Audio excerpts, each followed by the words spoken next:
আপনাদেরকে একটা খুবই ইন্টারেস্টিং ভিডিও দেখাই, যেটা দেখলে আপনাদের মনে হবে যে আমাদের পাশের এই জাহাজটা এবং আমাদের জাহাজের মধ্যে সংঘর্ষ হয়েছে। অ্যাকচুয়ালি এটা ইচ্ছা করে করা হয়েছে।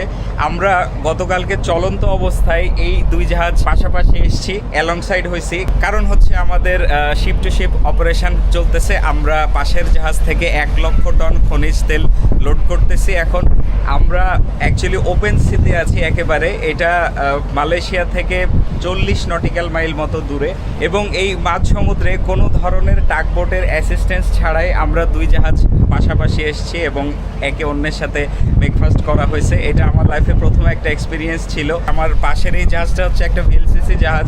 আমাদের জাহাজের যা ধারণ ক্ষমতা 1,00,000 টন, ভিএলসিসি প্রায় 3 গুণ, অর্থাৎ তাদের ধারণ ক্ষমতা 3,00,000 টন। ভিএলসিসি জাহাজটার দৈর্ঘ্য হচ্ছে 330 মিটার। এটা অনেক বড়। আমি এর আগে ভিএলসিসিতে ছিলাম। সো এই